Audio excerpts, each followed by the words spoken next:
Please the court, Paul Morris. On behalf of the appellant, Paul Charles, I'd like to request 2 minutes for rebuttal. Thank you. This is an appeal from convictions following a jury trial. In our point 1, we're seeking a reduction of the attempted first-degree murder charge to manslaughter. And in our point 2, we're seeking a reduction from first-degree murder to manslaughter. In the first point, attempted manslaughter. In the second point, to manslaughter. And point 3 seeks a new trial for improper prosecutorial comments to the jury. I would like to start by quoting page 25 of the state's brief because there is a point of agreement between the parties. And I quote, "If this court finds there is insufficient evidence of premeditation or depraved mind in the attempted murder of Sanchez," that's point 1, "the state agrees the charge for the death of Snow," and that's point 2, "would have to be reduced to manslaughter." There is insufficient evidence of premeditation and depraved mind in the attempted murder of Sanchez, and I'd like to explain to the court why. First, there's no direct evidence of premeditation, one of the essential elements of the attempted first-degree murder charge. Therefore, the case for premeditation on that essential element is... Wait. I mean, why isn't the fact that he drove from Palm Beach Lakes Boulevard to Boca with a knife, evidence of premeditation? It is evidence of premeditation, but it's circumstantial evidence of premeditation, Your Honor, and it's not inconsistent with the reasonable hypothesis that there was no intent to enter that residence with the intent to commit murder. In fact, if we look at the jury verdict on the armed burglary charge, the jury came back not guilty of that charge, guilty of trespass, and the only difference between the two was the criminal intent at the time of entering the residence. The jury verdict is factually consistent with the circumstantial evidence test that the state cannot meet, that all of the actions of the defendant are as consistent with, even if there is an intent to kill, no intent, premeditated intent to commit murder upon entering that residence. Was there any evidence regarding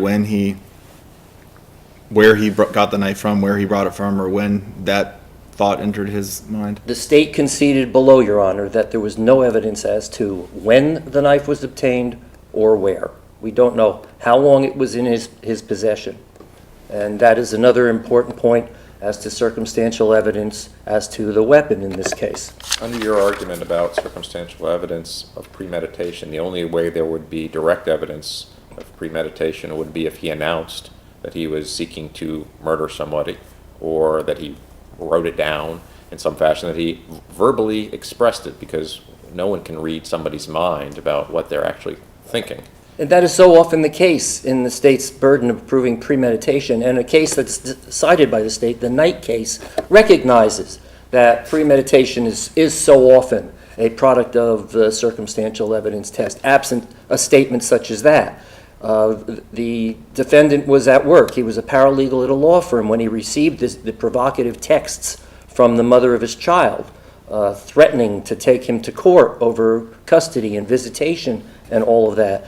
And the state's witness from the law firm testified that his reaction was not one that would be such as I'm going to kill Sanchez. It was nothing like that. He was upset with watery eyes. That's what it was. And as he had so often in the past, he went to that house with the intent of discussing the child issues. But then he finds her with another man. I mean, how many? That's like the classic. How many times in the murder cases has that happened? And so it seems to me that the likely thing the jury decided was, well, he didn't go there to kill her, but everything changed when he saw the other man there. In other words. And that's classic manslaughter, Your Honor. That's the anger, passion at the moment. That's when that emotional altercation happened. That's the Febre case. That's the Paz case from the 3rd DCA. That's what distinguishes. We're not just talking about premeditation not being proven to the satisfaction of the circumstantial evidence test. We're also talking about the essential element of depraved mind in the second-degree murder crime. That passionate moment, that emotional moment, that rage and anger, That's classic manslaughter. That's how the decisions draw the line between second-degree murder and manslaughter. That's why this case is, calls for reduction to manslaughter rather than reduction to second-degree murder. Isn't it true from the record that the male victim's car, rental car, was parked outside of the female victim's residence? That's correct, Your Honor. Isn't it possible under the case law, because premeditation can be formed within a very short period of time, and there was something in the record that he was outside looking around, pacing perhaps before he came in, that he sees the rental car, assumes that it must be new boyfriend's car, forms the premeditation, then goes in the house and stabs the female victim before male victim even comes out of the bedroom? Possible, Your Honor. But again, we're under the special standard of review for circumstantial evidence, and that is it's the state's burden to exclude every alternative reasonable hypothesis of innocence. And the hypothesis here is that which negates premeditated murder, that which negates depraved mind. All of those acts by the defendant are also consistent with this having been a non-premeditated, non-depraved mind act that occurred in the house during that moment when he confronted Sanchez and when the boyfriend came out of the bedroom naked. The prosecutor argued to the jury that Charles had to have surmised after he entered that house that the boyfriend and the mother of his child were having intimate relations. That's an argument for manslaughter. That's an argument for reducing the attempted first-degree murder to manslaughter. No, not necessarily true. The mere fact, again, is what he's saying to his co-worker, or the way he's behaving with his co-worker, the texts that he's sending, what he allegedly says to the female victim before he allegedly stabs her, could suggest that he's just so upset about the possibility of losing custody of his child, putting aside that the boyfriend is even involved in the situation. That's correct, Your Honor. But again, we're talking about, when we're talking about possibilities and that the evidence can suggest this hypothesis, the reason why the defendant prevails here is because the evidence also suggests and is reasonably consistent with the alternative hypothesis. The state argues that this case is more like the Norman case. But that's a classic second-degree murder case.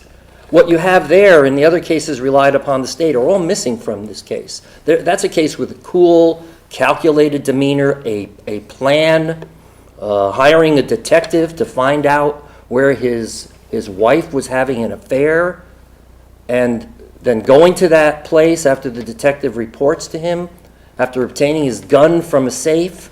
That's your second-degree murder. That's your depraved mind. We don't have anything like that here. We have no prior violent episodes by the defendant. We have no plan. We have no announcement of a plan. No suggestion that he had the intent to kill in terms of his acts or what he says, other than that which is also consistent with that he didn't have a plan. And certainly he didn't have a depraved mind. It wasn't a question of wicked, corrupt, evil intent. It was a question of passionate anger, which is exactly what the prosecutor said in response to the judge after she rested her case, and the trial judge said, "What do you have on premeditation?" And the prosecutor said, first thing that the prosecutor said was, "Well, we have anger, rage, and resentment." And that's manslaughter. That's not premeditation. That's not second-degree murder. He did walk into the house and stood in the living room or family room with the knife behind his back and was just standing there. I mean, at some point he must have, whether it was while he was walking around outside or thought to pick up a knife or bring a knife. It's possible, Your Honor. That is one of the hypotheses under circumstantial evidence, but it's also possible that at that moment he did not have a premeditated notion of wanting to kill anybody. I see you're into your rebuttal time. Oh, I'm sorry. Thank you.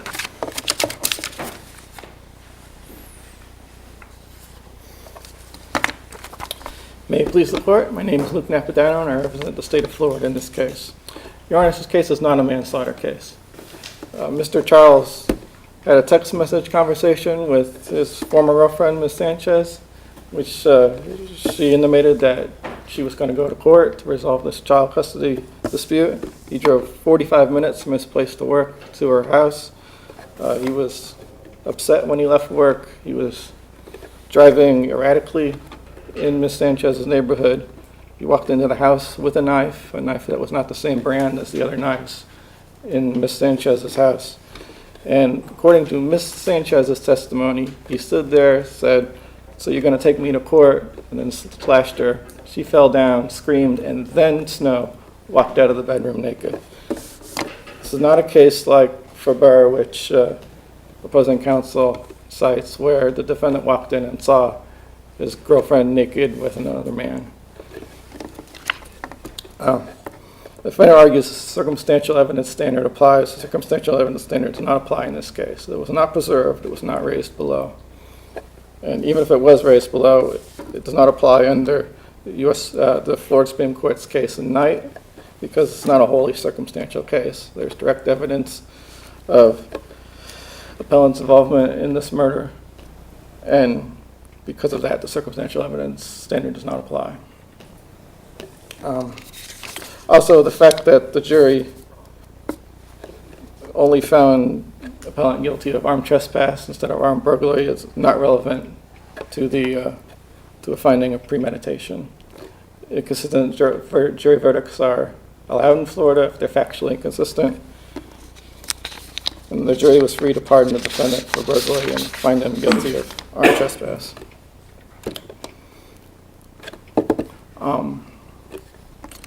Opposing counsel did not address the closing argument issue when he was up here, so unless there are questions on that, I will rely on my brief.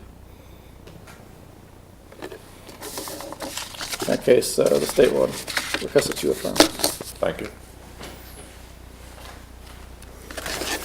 I'd like to restate that there was no evidence as to when or where this knife was obtained, so it would be incorrect to state that the defendant was driving around with this knife. The fact that he was upset at the text messages threatening to go to court over child custody, that's not evidence of premeditation or culpable mind. Driving erratically while you're upset, totally consistent with no premeditated intent to kill. The issue is preserved for review. The motion for judgment of acquittal commences at transcript page 754, and it commences by the trial judge, who engages in an extensive several-page discussion with the prosecutor about whether there was sufficient evidence of premeditation. So obviously, the issue was properly presented and considered fairly to and by the trial judge. And for those reasons, based on points 1 and 2, we respectfully request that the court reverse and remand with directions to enter convictions for attempted manslaughter and manslaughter on points 1 and 2. We rest on our brief as to point 3. Thank you. Thank you. Court is adjourned.